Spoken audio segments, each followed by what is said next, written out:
ઓહો, રાજા કે આવી વાત છે? હા, તમે તારે એને પૂછો. બાપુ બેહી ગયા.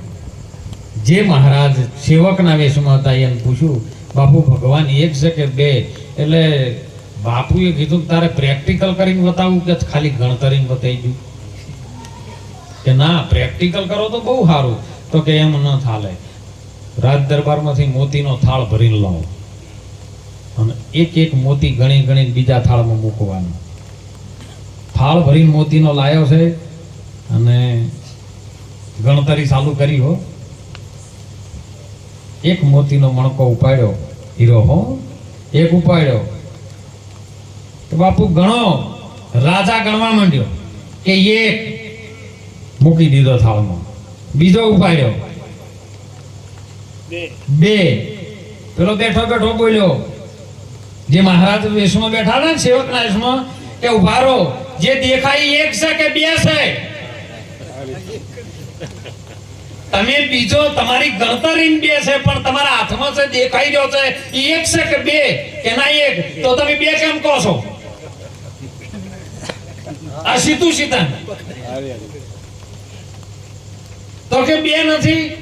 ના, એ તારી ગણતરીમાં બે છે, દેખાઈ એક જ છે. એમ કરતા ત્રીજો ઉપાડ્યો, ચોથો ઉપાડ્યો, એમ કરતા આખો થાળ ખાલી કર્યો પણ ગણતરીમાં આવે ખરો? એકનો એક જ આવે ને. એટલે ગુરુ મહારાજે પૂછ્યું બેઠે બેઠે કે બોલ, જેને જો અનુભવ થયો, જેની જો મતિ પહોંચી, એને ઈરું નામ ઠેરાયું. બીજાની બીજી મતિ હોય અને બે વાર નજરમાં આવ્યો એટલે બે ગણતરીમાં આવ્યો, પણ એકનો. રાજાને સમજાઈ ગયું કે હા, વાત સાચી તમારી બાપુ, આ પ્રેક્ટિકલ કોઈ મને કરીને આપી શકે હો નતો. તો કે હવે ભગવાન છે તો કેવી રીતનો છે એનો જવાબ આલો. બાપુ કે તારે આટલા બધા પ્રશ્ન પૂછ્યો હોય, કલાકથી બેઠા, કોઈ ચા પાણી નહીં, દૂધ નહીં, આમ તો પૂછ કરીને આમ જવાબ આલો. મને ભૂખ લાગી છે, દૂધ લાય. એટલે ગ્લાસ ભરીને કટોરો દૂધનો ભરીને લાયો. હો, બાપુને આપ્યો. બાપુ કે મને નહીં, સેવકને આલો. સેવકે હાથમાં દૂધનો પ્યાલો લઈ અને ઓગળી ઘાલીને હલાવવાનું ચાલુ કર્યું. 5 મિનિટ જેવો પ્યાલો દૂધનો હલાય એટલે રાજા પૂછવા માંડ્યો કે શું કરી રહ્યા છો તમે? જવાબ આલો ને. ભગવાન છે તો કેવી રીતનો છે? એટલે કે ઈ જ કરું છું. ભોતો રે, થોડીક ધીરજ રાખ. આ મોયમાં જી પડ્યું છે, મારે જી ખાવું છે, દૂધ પીવું નથી. કે એમ વળી જી થાતું છે? તો કે જી ને તો શું કરવું પડે? કેમ કેવી રીતનું થાય? એટલે રાજા હોમેથી જવાબ આલે કે ઓને છાશનો છોટો પાડવો પડે, એને જમાવવું પડે, પછી વલોણું કરીને મંથન કરવું પડે, એનું ગરથ નીકળે, એ તાપ ઉપર તપાવવું પડે ને તાણે અંદર ઘી નીકળે. તો કે બોલ, ઘી છે ખરું? કે હા. બસ પરમાત્મા આવી રીતનો છે. એમાં તપવું પડે, જમાવવું પડે, વલોણું કરવું પડે, મંથન ઓમાં કરવું પડે અને પછી અગ્નિ, બ્રહ્મ અગ્નિ હોમે આ તપે ને તાણે ઘી મળે. આવી રીતનો ભગવાન છે. બોલ, નક્કી છે? રાજા લાઈટ થઈ ગઈ છે. તો કે હવે છેલ્લો પ્રશ્ન છે, તમે એનો જવાબ મને આલો. ભગવાન હાલમાં શું કરી રહ્યો છે? સેવક બોલ્યો કે તારે પૂછ કરવું છે ને અમે ન્યાચા બેઠા બેઠા તને જવાબ આલે એમ? જવાબ લેવા વાળાનો હાથ ઓમ હોય અને હાલવા વાળાનો ઊંચો હોય. તો એ ઉપર બેઠા બેઠા રાજાજી તમે પ્રશ્ન પૂછો ને અમે શું બેઠા બેઠા ને તો જવાબ આલો? કે તારે શું કરવું પડે? કે મને અહીંયા ગાદી બેહવા દેવો પડે ને તમારે લેવું હોય નેચે આવો, ન કરે વાજો. રાજા ઉતરીને સિંહાસન ઉપરથી નીચે બેઠો અને પેલો ઉતરીને પાછો ગાદી પર બેઠો. કે બોલો હવે જવાબ આલ્યો? કે હજી ના સમજાવું? ભગવાન હાલમાં છે પણ આ કરી રહ્યો છે. એક રંકને રાજા બનાવી દે ને રાજાને રંક બનાવી દે. મારા જેવા નાના માણસને સિંહાસન ઉપર બેહારી દે અને સિંહાસન વાળાને રખડતા કરી નાખે. ભગવાન આ કરે છે. બોલ, આ સિદ્ધાંત ગુરુ મહારાજ આપણને સમજાવે સાહેબ કે વાની અંદર પણ મંથન કરવા જેવું છે. મંથન કરો તો મોયથી ગરથ નીકળે ને. અને ઘી છે ને પછી નીકળ્યા પછી તમે ચાખો એટલે કોઈના ભેગું ન ખોલાય. હે બધું પાછું મોય સાહ મોય ભેળો ને તો ઘી તો અલગ ને અલગ રે. એ ના ડૂબે. અરે દરિયામાં ભલે ગમે એટલે લાખો કેસ્યુસ પાણી રહ્યો તારમાં, પણ એની અંદર એક તિલનું ટીપું નાખો તો એની અંદર ડૂબે તો મને ગેરંટી આલું હું તમને.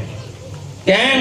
જુદું પડી ગયું સાહેબ. એમ પરમાત્મા સચોસટ આ પોત ભૂતોના બંગલાની અંદર કાયારૂપી જેને બંગલો કીધો, કોઈને ભાડાનું મકાન કીધું, કોઈને મોરલો કીધો, પણ પોત ભૂતોના આ તત્વની અંદર એવું એક પરમ તત્વ ચેતન્ય હે અર્જુનની આત્મા છે ને, એ તારા દેહથી જુદો છે એવો ભાસ તને થાય, એવી અનુભૂતિ તને થાય તો તારું કલ્યાણ થાય એવું છે. દેહી તું નથી, અરે 14 ઇન્દ્રિયો પણ તું નથી, મન બુદ્ધિ ચિત્ત કે અહંકાર એ અર્જુની તું નથી. તું આ બધાનો સાક્ષી સ્વરૂપે પરમ તત્વ આત્મા છે. અને આત્માની ઓળખાણ કર્યા વિના લખ 84 ના મટે હો. પછી નકે ગાવો બજાવન કરે કિલોલા, કાળજામ ના પડે છેદા, પથરા ભીતર પાણી में રહે પણ અંદર કુછ ન ભેદા.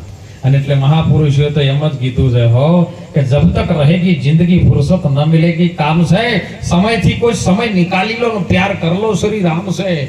આ ભારતની ભૂમિના આપણે બાળકો છીએ સાહેબ. આ ભારત ભૂમિ આવા સંતો ને ઋષિ મુનિઓની ભૂમિ છે, જેને આ ભૂમિમાં આપણને જન્મ મળ્યો ને એ ભાગ્યશાળી છીએ આપણે. બીજી ભૂમિમાં કે છે નહીં આવું. એટલે માટે ખૂબ ધર્મને સંભાળજો. આજનો સનાતન ધર્મ સંસ્કૃતિ આપણી શું કહેવા માંગે છે, સનાતન ધર્મ ઋષિ મુનિઓની સંસ્કૃતિ શું હતી એને બરાબર જાણજો હો. ખૂબ જાણજો તો કલ્યાણ થાય ને કે થશે નહીં. કારણ કે વિદેશના લોકોએ એટલું બધું કલ્ચર અત્યારે કાઢી નાખ્યું છે ને ભારતમાં. વિદેશના લોકો તમારા કૃષ્ણ ભગવાનની અંદર આખી સંસ્કૃતિનું પાલન કરી રહ્યા છે, અને આપણા લોકો હોયથી દોડી દોડીને બીજું અપનાવી રહ્યા છે.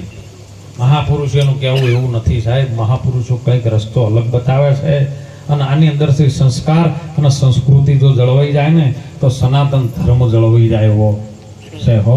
પહેલા સંસ્કારી બનવું પડશે, અને પછી ગુરુના ચરણે જઈને આ વાતને જેમ છે એમ વિચારી અને સમજવાની છે હો. સમજવાનું બીજું કોઈ કરવાનું નહીં.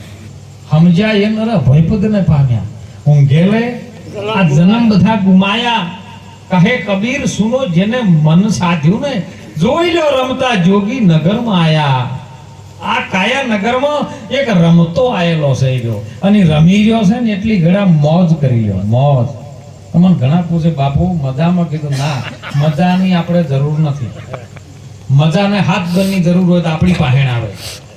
મજાની આપણે જરૂર, મજાની જરૂર હોય તો આપણી પાસે આવે. એ સંતો છે, એ ગુરુ મહારાજના જે પરમ પદને પામેલા એવા અધિકારી પુરુષો આપણા ભારતની અંદર પોકાર કરી કરીને કહ્યા છે કે તમે તમને ઓળખી લ્યો. બસ હગન વાલન બધાને ઘણા ઓળખી લીધા, અને હગન વાલો બધા છે જેમ જેમ છે બરાબર જ છે.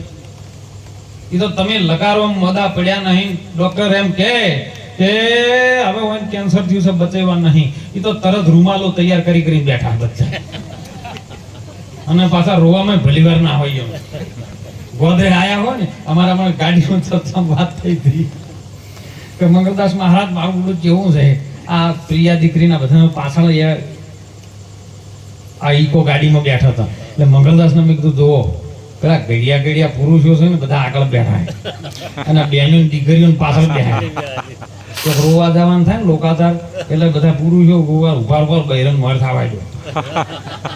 હે પેલું રોવાનું છે એટલે મર થાય, પછી લાડવા જમવાનું થાય કે ઉભા આદમી પેલા જમી રહ્યા છો. એટલે તમે કઈ રહ્યા છો? હે તો હારું છે બેનો સાહેબ. આટલું બધું સહન શક્તિની મૂર્તિઓ છે. આ ભારતની શક્તિ તેમાં પૂજાય છે સાહેબ. કે પુરુષો તો ચોક વધ્યા છે. આ બાજુ હનુમાનજી વધ્યા ને આ બાજુ શંકર વધ્યા, બીજા કોઈ વધ્યા નહીં. અને તમે જો જોવો હોય તો ડુંગરા જોવો ને તો માતાજીઓ છે. એટલે માતાજીની પૂજા ભારત એક શક્તિ તરીકે છે. અને શક્તિ બ્રહ્મમાંથી નીકળેલી બ્રહ્માંડની અંદર જેને અખંડ બ્રહ્માંડ નિપજાવ્યા, હે એકમે એક સ્વરૂપ તમે અંતર નવ દર્શો. એ ભોળા ભવાનીને ભજશો તો ભવસાગર તરશો. અખંડ બ્રહ્માંડ, અખંડ એ ખંડિત નથી થયેલો એવો બ્રહ્માંડની જેને રચના કરી, બ્રહ્મમાંથી પરમાત્મામાંથી એ બ્રહ્મ શક્તિમાંથી એક શક્તિ ઉત્પન્ન થઈ, અને શક્તિએ સંસાર રચાયો છે. એ શક્તિને આપણે વંદન કરીએ છીએ. એ ગુરુ મહારાજની પાવર શક્તિ છે સાહેબ, જેને ચૈતન્ય શક્તિ કીધી છે. કોઈ એમ કેમ કે માતા નથી, હું સાબિત કરી આવું સાહેબ કે કેવી રીતની છે માતા. અને બે, અરે તમે વિચાર કરજો બાપના એકલાથી દીકરો પેદા થયો? હે બધા કે તમે બેવીનું કેમ રાખો? કીધું માર બાપ બે મળ્યા તાણા તો દીકરીનો જન્મ થયો છે, તો તમે એકમાં ચો જતા રહો છો? અને એકમાં જઈએ બોલવાના આવતું નહીં. જો કદાચ એકના સ્વરૂપમાં જતા રહો તો એ ભાષા શબ્દ કોઈ મન બુદ્ધિ ચિત્ત કે વેરા કે કોઈ કોમે હું નથી. જ્ઞાન ધ્યાન સંગરાગ ક્યો પહોંચે ના મનનો વિચાર, એ પહોંચે એનો વિચાર. એ ભોજન જેને એ ભાવે નહીં, જેને વચન નો આહાર. તમે જોજો રે આ મદંતરી નો બગાવનારો કોણ છે?